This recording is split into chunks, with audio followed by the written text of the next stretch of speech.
Bienvenue.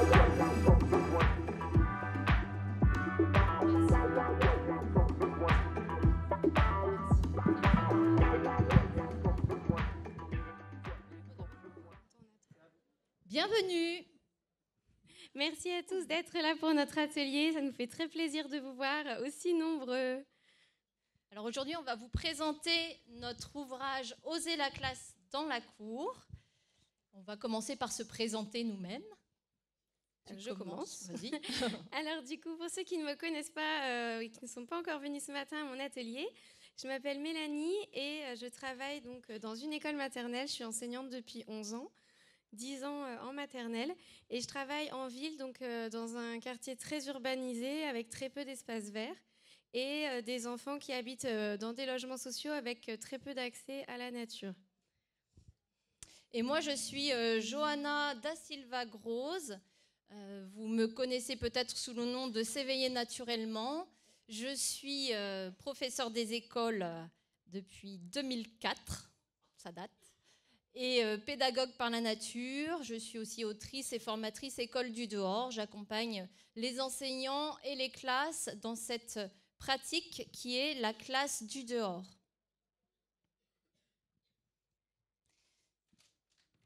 Aujourd'hui, on va commencer cette intervention par un petit point sur la classe dehors et on peut réfléchir ensemble et se dire finalement à quoi ça sert de faire classe dehors? Pourquoi est-ce que faire classe dehors, ça permet aux enfants de développer leurs apprentissages?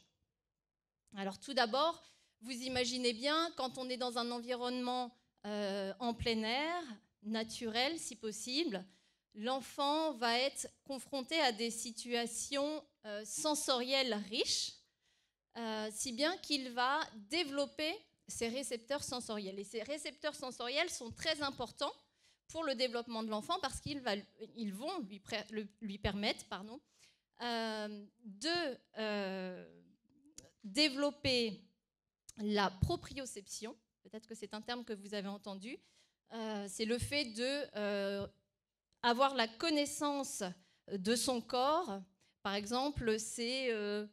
si vous fermez les yeux et que vous touchez votre nez, c'est grâce à la proprioception parce que vous avez cette conscience de votre corps. Et quand l'enfant a la conscience de son corps, eh bien on imagine bien qu'il a des mouvements coordonnés plus fluides et ce qui va lui permettre de développer sa motricité globale et aussi sa motricité fine.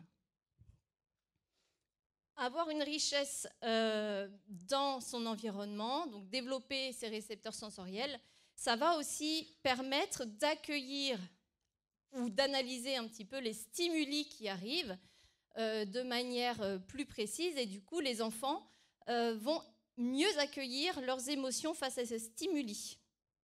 Donc développement sensoriel, émotion, motricité, pas seulement parce que la richesse de l'environnement associé au jeu libre, mais ça on le verra tout à l'heure, va permettre à l'enfant de développer des compétences de planification. Donc on le verra tout à l'heure, les fonctions exécutives sont développées à travers le jeu libre. Donc déjà, se dire que faire classe dehors, ça permet de développer les fonctions exécutives de l'enfant, c'est déjà un objectif en soi. Et ensuite, on le connaît, on le sait, le bien-être de l'enfant est davantage, l'enfant se sent mieux quand il est dehors, tout comme nous finalement, adultes. Plusieurs études ont démontré que lorsque l'on est dehors, on a une réduction du cortisol et du coup une diminution de stress. Et l'on sait que le stress, c'est très néfaste sur les apprentissages. Donc, le fait d'avoir moins de stress favorise les apprentissages. On a aussi, quand on est en plein air, on est aussi on est aussi au contact de la lumière naturelle. Et cette lumière naturelle va permettre à l'enfant une meilleure qualité du sommeil parce qu'il va, si vous voulez, développer de la mélatonine et aussi de la sérotonine. Tout ça, ça va favoriser le sommeil et une meilleure humeur. Donc, ces deux données-là vont favoriser la concentration parce que quand on dort mieux, finalement, on mémorise mieux et on est plus attentif, on est plus concentré. Et puis, finalement, aussi, la classe dehors, pourquoi ? C'est aussi pour être en contact avec les autres et puis aussi, échanger quand on est dehors. Enfin, en tout cas, l'enfant, quand il est dehors, il se sent moins oppressé, il va être dans des relations sociales plus authentiques, il va davantage montrer ce qu'il est, comment il est, avec ses centres d'intérêt, davantage qu'en classe, parce qu'on le sait, hein, les enfants, quand ils sont en classe, parfois, ils sont vraiment différents de ce qu'ils peuvent être à la maison. Et le fait d'être dehors, eh bien, ça lui permet de s'échapper, d'être davantage, de se sentir davantage libre de s'exprimer. Voilà. Donc, toutes ces raisons font que le développement de l'enfant est favorisé et que ses compétences, en tout cas, ça lui permet une meilleure capacité d'apprentissage. Ensuite, tu peux changer là. Merci. Ensuite, on va vous expliquer un petit peu ce qu'on a constaté par rapport à la cour de l'école et pourquoi faire classe dehors dans la cour de l'école. Alors, comme vous le voyez, là, on a une photo d'une école. Donc, c'était la mienne avant qu'elle soit refaite, la cour, où on constate que finalement, les récréations, c'est très souvent des grands espaces vides, bétonnés, plats, où les enfants n'ont pas vraiment d'endroit pour se cacher, pour explorer, pour être au calme aussi, parce que certains enfants ont beaucoup de mal avec les récréations qui peuvent être très stressantes pour eux, notamment les petits. En début d'année, on sait que les petits, pour eux, la cour de récréation, c'est une source d'angoisse parce qu'il y a beaucoup d'enfants qui courent, beaucoup d'enfants qui crient. Il y a du foot, des ballons un peu partout. Même pour nous, c'est angoissant des fois, professeur. Alors pour les enfants, c'est encore pire. Et finalement, le souci, c'est que ces cours de récréation-là sont réalisés pour être faciles à surveiller, mais pas pour le bien-être des enfants. Donc, je vais vous donner un petit exemple. Par exemple, j'avais dans ma classe un enfant, je l'ai eu pendant 3 ans. En petite section et en moyenne section, il était tout le temps assis sur ce banc-là qu'on voit au milieu, à toutes ses récréations. Il n'a jamais joué pendant 2 ans parce qu'il avait peur, il y avait trop de bruit, il était très timide et c'était un peu sa façon de se mettre en sécurité, alors que finalement, il était très, très exposé puisqu'il n'y avait rien pour le cacher. Et depuis qu'on a eu des travaux dans l'école et que la cour a été refaite, il joue, mais à chaque récréation, il est en train de jouer parce qu'il a plein d'endroits où il peut s'épanouir. Il a appris à jouer avec des pommes de pin, il fait des guirlandes de pommes de pin avec des aiguilles de sapin. Beaucoup d'autres choses qui finalement correspondent plus à ses besoins à lui et aux besoins de nombreux enfants d'avoir des jeux un peu plus calmes, un peu plus connectés avec la nature. Hop, je vais changer. Voilà. Alors, une paysagiste danoise a dit « Une cour vide et plate est la plus stressante et ennuyeuse qui soit pour les enfants. Il est donc urgent de modifier les cours d'école pour répondre aux besoins des enfants, donc c'est-à-dire creuser, explorer, s'isoler.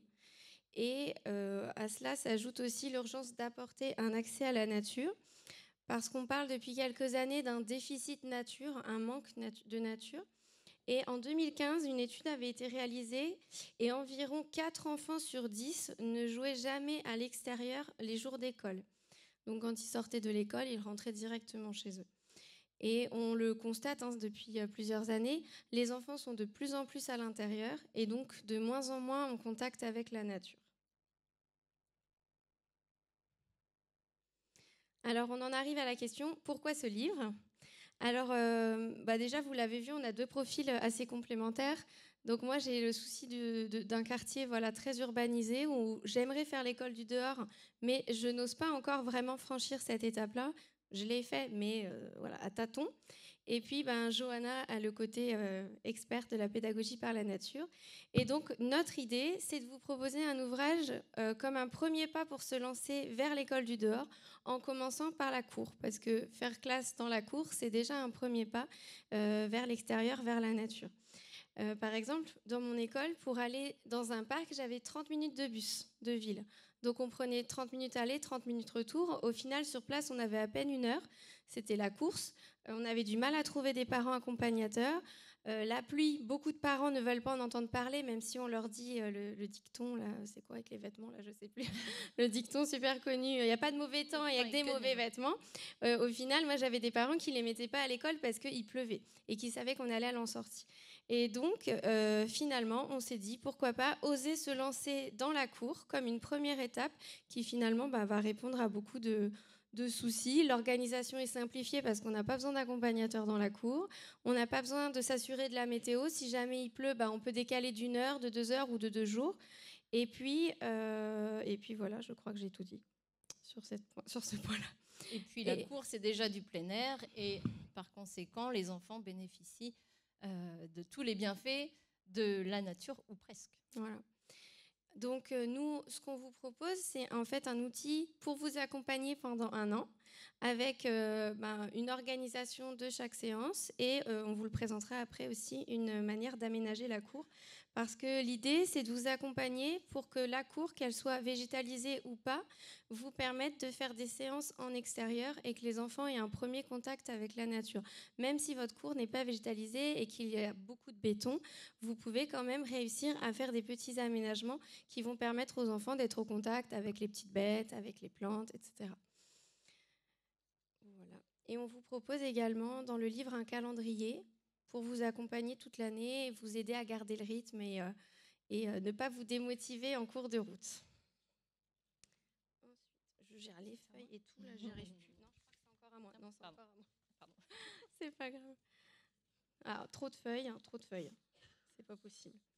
Voilà, donc dans le livre, on a choisi de vous proposer 5 espaces à mettre en œuvre dans la cour. On en a choisi 5 pour qu'il y en ait un par période. Ça vous fait donc un projet par période d'installer un espace dans votre cour.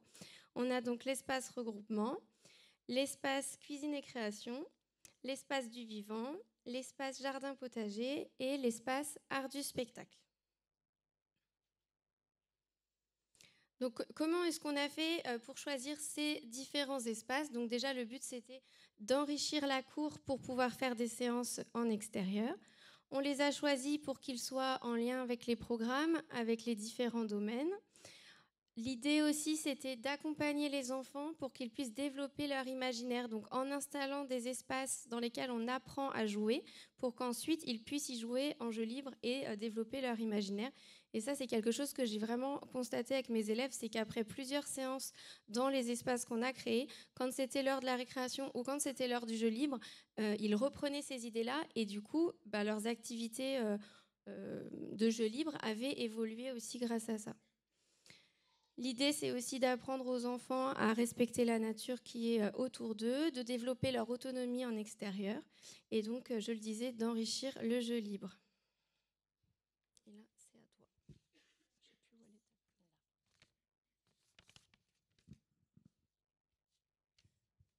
est. Dans le livre, on vous propose donc des séances qui vont amener l'enfant à jouer librement.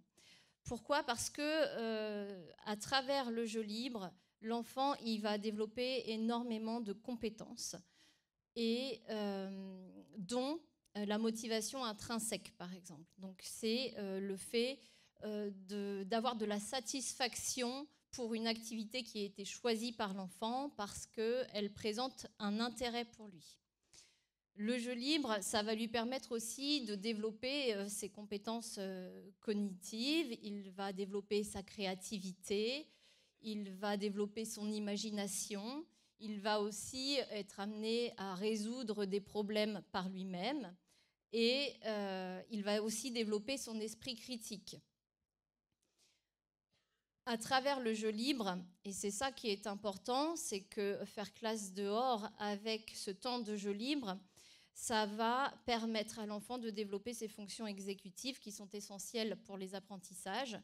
Quand on imagine une situation de construction, je voyais tes élèves construire des petites cabanes pour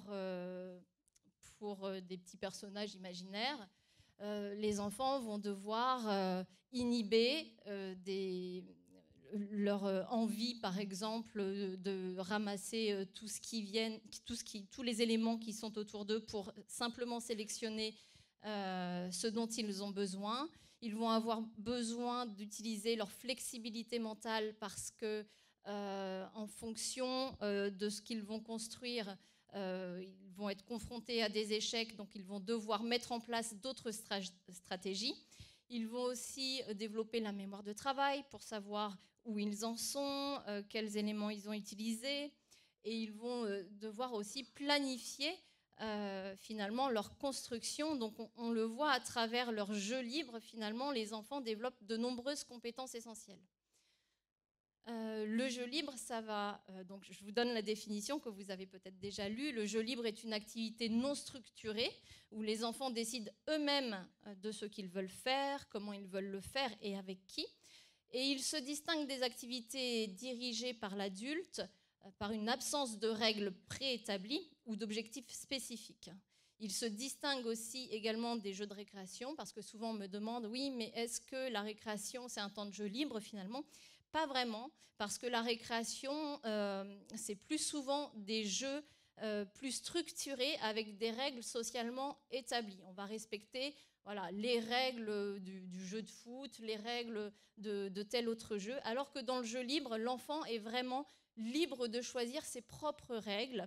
Et de là, les enfants vont pouvoir échanger, coopérer et développer leur esprit critique. Moi, je ne suis pas d'accord avec telle règle, je préférerais que ce soit comme ça, voici pourquoi. Voilà. Donc, ils avancent comme ça dans les compétences psychosociales, finalement, parce que, en plus du bien-être dans lequel ils sont à l'extérieur, en plein air, comme je le vous disais tout à l'heure, où ils ont des relations un peu plus authentiques, ils vont se permettre de communiquer plus facilement les uns avec les autres. Ils vont également, à l'extérieur, développer leur empathie, à travers, par exemple, l'observation du vivant. S'ils trouvent une petite bête, un petit gendarme, une petite coccinelle, ils vont développer de l'empathie pour ces petites bêtes. Et ensuite, cette empathie, ils vont naturellement la transférer avec leurs camarades. Donc, à travers le jeu libre, finalement, se jouent plein de compétences, coopération, négociation et bien d'autres. Et finalement, on n'a pas toujours besoin de travailler des objectifs du programme à chaque fois, mais simplement se dire que faire classe dehors pour développer ses compétences, c'est déjà un objectif en soi. Du coup, c'est pour ça que nous, dans notre ouvrage, on vous propose des séances qui amènent progressivement les enfants à jouer librement. Et Mélanie va nous en parler. Ah zut, j'ai raté ça. Oui, voilà, c'est un petit peu. Il y avait une autre slide. Voilà, c'est le résumé de ce que j'ai dit. Voilà. Alors du coup, je vais vous montrer en fait cette structure de séance qui était finalement le plus important pour nous. On a mis beaucoup de temps à la créer, à la retravailler, à la retravailler, parce que notre idée, comme vous le voyez, c'était de partir avec des séances de courte durée pour commencer, pour vraiment se lancer doucement et arriver progressivement à des séances plus longues. Donc pour ça, on a aussi ajouté à partir de la période 2 un temps de jeu libre et à partir de la période 4 un temps de responsabilité. Donc on passe de 35 minutes à 1h10 en fin d'année. Après, voilà, c'est indicatif, c'est comment nous, on vous propose de vous accompagner. Bien sûr, libre à vous de vous emparer de tout ça. Ensuite, qu'est-ce que je devais vous dire ? Oui. Peut-être qu'on peut expliquer aussi qu'au départ, c'est plutôt dirigé. Voilà, c'est ça. Voilà. Ouais. Donc, on a effectivement d'abord commencé par faire quelque chose de plus rassurant, parce qu'au début, le jeu libre, ça fait un peu peur, même si ça paraît simple à mettre en place. C'est pas évident. Et donc, on a décidé d'abord de commencer dans les première période avec une activité dirigée collective, donc toute la classe ensemble. C'est plus facile à gérer en tant qu'enseignant d'avoir tout son groupe avec nous. Et puis progressivement, on a varié les modalités pour arriver en période 3 à une activité dirigée en petits groupes, avec cette fois le jeu libre qui se met en parallèle. Au fur et à mesure de l'année, on garde cette structure-là, mais on augmente la durée et on rajoute un temps de responsabilité pour apprendre aux enfants à prendre soin de leurs cours, à prendre soin du jardin qu'ils auront mis en place, à nourrir les oiseaux, parce que vous avez vu peut-être dans l'espace, sur l'image des espaces, qu'il y avait un petit nichoir qu'on fabrique. Donc l'idée, c'est vraiment de rendre les enfants de plus en plus acteurs dans la cour. Donc ça, c'est la structure des séances qu'on vous propose dans la cour, mais en plus des séances dans la cour, on a quand même choisi de vous proposer de faire une séance par période en extérieur, donc de faire une sortie pour justement aller vraiment au contact de la nature. Si on ne l'a pas dans l'école, c'est quand même important. Et toutes ces sorties sont vraiment détaillées. Vous avez tout le descriptif et le matériel quand il en faut parfois. Donc là, c'est pour vous présenter un exemple de structure de séance. On a voulu faire quelque chose d'assez visuel, donc on a vraiment choisi de mettre beaucoup de photos dans ce livre pour vous donner envie de le découvrir, et puis pour que ce soit aussi rapide quand on le feuillette, de se retrouver, de se souvenir ce qu'on doit faire. Donc vous avez à chaque fois en haut un bandeau qui vous indique la semaine de la période. Vous avez à chaque fois une activité d'ouverture, avec, pour les deux activités d'ailleurs, vous avez toujours les domaines, les objectifs qui sont rappelés, le matériel, toutes les étapes de la séance, et la même chose pour les activités dirigées. En haut, vous voyez les pictogrammes petit, moyen, grand. Toutes les activités sont proposées pour les 3 niveaux. Parfois, on met des variantes spécifiques pour les petits ou des variantes spécifiques pour les plus grands, pour certaines activités qui ont besoin d'être différenciées. Donc, comme je vous le disais, on a proposé de faire une séance par semaine, mais encore une fois, c'est vraiment libre à vous d'adapter. Si vous avez envie de dédoubler la séance, de prendre plus le temps de la faire, parce que parfois c'est un peu la course, si on a 30 élèves à faire passer sur une activité, vous pouvez tout à fait en faire 2 dans la semaine si vous avez envie. À l'inverse, si une semaine vous ne pouvez pas, c'est pas grave non plus. Vous êtes vraiment libre d'adapter votre emploi du temps à vos envies des enfants. La différenciation, je vous en parlais. Donc, chaque séance, on propose des pistes de différenciation pour s'adapter au mieux aux différents niveaux. Et on vous propose aussi des variantes pour vous permettre, soit si vous n'avez pas un matériel spécifique, de trouver une autre option, parce que par exemple, on utilise le parachute de salle de motricité. Je ne sais pas si tout le monde en a un. Si vous n'en avez pas, on vous propose quand même une autre option pour pouvoir mener la séance. Et on vous propose également toujours des ressources avec beaucoup de QR codes dans le livre, vers des vidéos. Ça peut être des vidéos en classe pour vous faire écouter la chanson que je chante aux enfants. Ça peut être des liens vers des paroles à télécharger sur le site de Nathan. Et vous avez aussi à la fin du livre, comme vous voyez à droite, des pages ressources avec des cartes prêtes à l'emploi. Donc par exemple pour les séances de yoga, des cartes de lexique, etc. qui sont détachables et que vous pouvez plastifier. Et il faut savoir que toutes les ressources, elles sont aussi disponibles sur le site de Nathan. À partir du moment où vous achetez le livre, vous avez un accès pour les réimprimer si vous avez besoin aussi. Tu voulais ajouter quelque chose ? Voilà. Et je crois qu'on a fini, non ? Voilà, on est arrivé à la dernière partie. On a réussi. Voilà. Non, mais l'idée générale, c'est quand même de se dire... faire classe dehors, c'est possible dans la cour aussi, à partir du moment où on enrichit cette cour. Parce que l'idée, quand même, c'est qu'aujourd'hui, comme on l'a vu, les cours sont très appauvris. Donc, on essaie de vous proposer dans ce livre des idées d'aménagement pour pouvoir enrichir la cour, pour pouvoir apporter du vivant, des observations à faire avec les enfants, et de les amener progressivement à jouer librement dans cette cour d'école. C'est vrai qu'on a oublié de le préciser, mais dans le livre, vous trouvez également des tutos pour construire différents aménagements pour la cour. Voilà. Et je crois qu'il y avait autre chose que je voulais dire. Non. Voilà, donc c'est à peu près tout. On a fait le tour. On espère que ça vous plaît. Que ça vous a donné envie. Voilà.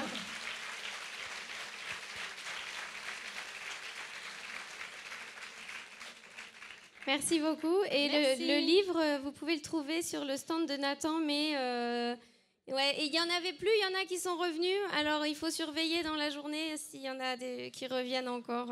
Sinon, vous pouvez le commander. Ouais, vous pouvez aussi le commander. Merci beaucoup. Merci.